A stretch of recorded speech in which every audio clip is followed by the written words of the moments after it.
Lep dober dan, zopet s Konjskega vrha. Lep pozdrav. In danes imamo temo o pomladi. Vstopamo namreč v pomlad in pomlad je priložnost, da vzamemo v pogled marsikaj v našem življenju. Ja, ob tem, kar se dogaja v naravi, da pomislimo, kako vzbuditi pomlad tudi v nas. Tako. Kaj prebuditi tisto polno življenja, razcvet, kaj nam daje moč, kaj prebuja radost in zadovoljnost. Če pomislimo na naravo, potem vemo, sonce mora dvigniti kot, s katerim svetli zemljo in jo tudi topli. To pomeni, da se prebudi pomlad, je potrebna toplota, je potrebna svetloba, korenine morajo zajeti polnost sokov oziroma vode, ki jo obogatijo potem z marsičem, kar je sočnost za njihovo deblo, po katerem bodo prišli sokovi v veje in vzbudili brstenje in potem tudi cvetenje in zelenenje. To ni slovenska beseda, ampak je na novo skovana. Dobro. Kako pa to poteka pri človeku? Kako to poteka? Svetloba, toplota, to pomeni sočutje, ljubezen. Ne? Kaj je tisto, kar ogreje naše srce? To je ljubeča naklonjenost, to je čutenje prisotnosti, bližin, ko ljubiš in ko zaznavaš ljubezen. To prebuja toploto, to daje moč, to krepi moč, ne? To da srčno moč in ta srčna moč nagovarja tudi misel. Ne? Tole naše srce ima izjemno močno, če rečemo na rekovajih, frekvenco, ki prebudi potem tudi svetlobo razmišljanja. Če nismo ljubljeni, potem je tudi misel temačna, ni v znamenju upanja, ni tako konstruktivna. Če pa smo objeti, oziroma če že hitimo k osebi ljubezni, če že delujemo za tiste, ki jih imamo radi, potem je v nas veliko več moči. In seveda tudi voda je potrebna, potešenost, ne mislim samo na telesno potešenost, ampak tudi na čustveno, prej omenjeno srčnost, na duhovno spokojnost, ta stik za svetim, ki te svetli, intelektualno, knjižnica, Šmarje, pa ne samo Šmarje, ker nas spremljate še od drugod, gotovo imate blizu knjižnico. Danes je čas, ko moramo misliti se svojo glavo, ko ni dostojno, da pustimo, da drugi mislijo namesto nas. Danes je čas, ko moramo vzeti v roke bi rekel, material, ki nam da misliti. To pomeni material, ki presega enoumje. Danes ni dovolj gledati to, kar nam uradno postrežejo, se zadovoljiti z uradno miselno prehrano, ampak je potrebno spremljati tudi zaupanje vredne alternativne medije, da potem lahko ustvarimo svojo misel, svoje mnenje in potem je potrebno to misel, to mnenje dati v debato, v pogovor, v dialog.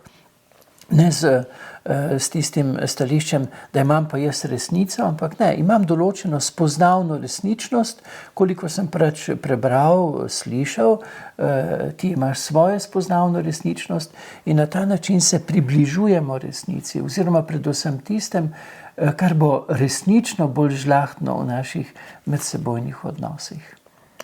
In ob tem mi pride na misel ravno doživljajska pedagogika, če govorimo o odnosih. Ja. V knjigi 95 test v vzgoji in izobraževanju si kar zelo podrobno razčlenil, kako naj bi potekala tudi doživljajska pedagogika. Ja. So že kakšni sadovi, je že kdo krenil po tej poti? Ja, sem dobil odziv, da dejansko, da ja, je.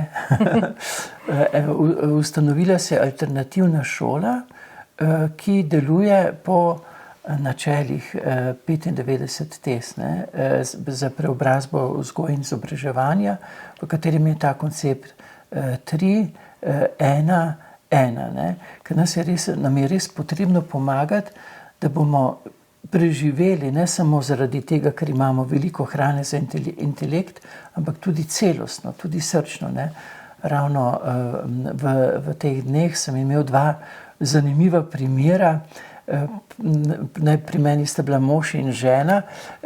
Gospa je rodila zdaj nedolgo tega drugega otroka in je rekla, pri prvem sem ugotovila, zakaj sem padla v tesnobna čutenja, reče poporobno depresijo. Ne?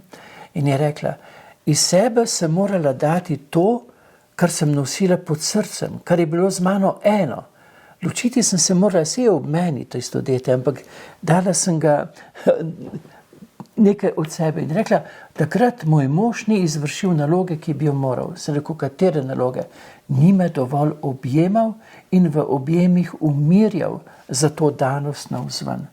Je rekla, pri drugem porodu sva to razčistila. In rekla, sedaj me dovolj objema in sem stabilnejša, mirnejša, lažje, to bi rekel, izgubo navzven danost otročiča izpod srca v življenje, lažje to prenašam. Ne? Pa gledajte, to moraš izvedeti, to se moraš naučiti. Ni dovolj, recimo, da te poučijo samo zato, kako boš uporaben ekonomsko, ampak tudi kako boš čustveno preživel. Pa še en težek, to je bil pa težji primer, so me obiskali eni srednji šolci, so prišli en pogovor in so mi povedali, zakaj so prišli, ker so izgubili, ena njihova sošolka je v času karantene, ločenosti, torej pouka na daljavo, zaradi premajhne podprtosti strani sošolcev, ker je imela doma težke razmere, obupala nad življenjem. Mi potrebujemo določene stvari in poleg tega, s čimer nam polnijo glavo, mi potrebujemo še marsikaj. Že prej so omenjala logični razmislek. Torej, 3 dni za sprejem samo temeljnih podatkov. Ne ustvarjati v glavah otrok možgansko brozgo, ker jim daš toliko teh podatkov, da sploh ni prostora za lasten razmislek, ampak samo skrb, kako bom vse to si zapomnil in izbljuval nepredelano. Ne. En dan v tednu, 3 dni za samo temeljna spoznanja, en dan za disputacijo, za logiko, za veščino logičnega razmišljanja. Mi govorimo srednji vek, mračen srednji vek. Veste, srednji vek je na osnovi tega, kar sem govoril, veliko manj mračen od sedanjega načina izobraževanja. V srednjem veku, tudi če beremo Tomaža Akvinskega, kaj preberemo najprej? Teza in potem sledi misel. Oni so podali samo teze za disputacijo, za debato. Najprej je učitelj podal teze, izhodišča, ki so bila pa miselna izhodišča. In potem je bila disputacija, je bila ognjevita debata, pred katero niti Bog ni bil varen. Študentje so razmišljali, vrednotila se je sposobnost osebnega razmisleka, preraščanja danih informacij. Mi smo evolucijska bitja. Zdaj pa, če nas nekdo v tej evoluciji miselnosti ustavlja na ta način, da nam da obilico podatkov, popolnoma odvečnih, v katerih se temeljni poudarki izgubijo in mi ne moremo več razmišljati naprej, ker nas zasitijo. Pomembno se vrniti k temeljnim podatkom in potem 3 dni z manj urami in potem en dan za disputacijo, za logični razmislek, pri katerem tisti dan, ko učitelj zastavlja vprašanja tako, ne da učenci ponovijo, kaj jim je on rekel, ampak da na podlagi tega, kar jim je povedal, razmišljajo naprej. To je bila pa atenska šola. Ne? V atenski šoli, ja, učitelj je dal temeljna vedenja, ampak potem Bog ne daj, da bi, ker potem se je merila kvaliteta učitelja, ne? Aristotel pa ne vem kdo, vse so izstopali. Ne? Zakaj? Ker so znali zastavljati prava vprašanja. In sicer tako, da so učenci na podlagi slišanega razmišljali naprej. Zato so se sprehajali po stebrniku, stebri so predstavljali temeljne znanja, vmes je bil pa horizont. Horizont svobodne misli, iščoče misli, ker tu je užitek. Se ni užitek, da ti pravilno ponoviš, pa 5 dobiš. To je zavajanje, to je manipulacija. Užitek mora biti, da ti daje dovolj materijala, da ti razmišljaš s svojo glavo, posebej na področju, kjer je tvoja poklicanost še bolj izrazita. Na področju svojih talentov. In en dan, zakaj en dan? za doživljajsko pedagogiko? A bomo mi vzgajali samo na učene ljudi, ali pa bomo pomagali, da bodo srečni ljudje? Ne? Naš svet je zelo načitan, mislim, naučen, pa še to zelo problematično, enoumno, ni pa dovolj srečen. Zakaj? Ker nas morajo uvesti tudi v medsebojne odnose. En dan doživljajske pedagogike se da strniti v večdnevne tabore, na katerih otroci sobivajo in v tem sobivanju na marsikaj naletijo. In večeri ob ognju, recimo, so naravnost primerni, da povemo, kaj sem doživel kot konflikt, kaj me je razjezilo, kaj me je prizadelo, in na podlagi tega profitiramo, razbiramo zakonitosti naših medsebojnih odnosov, se v njih usklajujemo, ampak ne na teoretični ravni, ampak na praktični ravni. Ne? In veste, zato bo potrebno tudi imeti poudarek. Ne? In zagotovo je pomembna tudi, tu je pomemben stik z naravo, vrnitev v naravo pri tem. Ja. Zato so ti tabori vedno v naravi. Ne? Tudi ko sem deloval v okviru komun, ne, vedno so imele komune štalo, ne, lep slovenski izraz. Ja, hlev, stik z živalmi. Ne. Si ne predstavljam svojega življenja, če ne bi šel 3-krat na dan, zopet lep slovenski izraz, skidati gospe Kapri. Ne zato, ker ona to potrebuje, ampak zato, ker jaz to potrebujem. Ker takrat skidam iz sebe napetosti, se prizemnim, živčno spočijem, uravnovesim, ali pa stik z materjo zemljo. Mati zemljo vedno razelektri. Ko bo prišel mesec, ki ne bo imel črke R, ne, maj, copate dol, čevlje dol, zokne dol, bos v dotik z materjo zemljo. To umiri, razelektri. Te zakonitosti, spoznavanje zdravilnih rož, sicer nam jih farmacija zdaj umika, ne, so zdravilne rože, kar nekaj postanejo nevarne, jih moraš kupiti. Ne.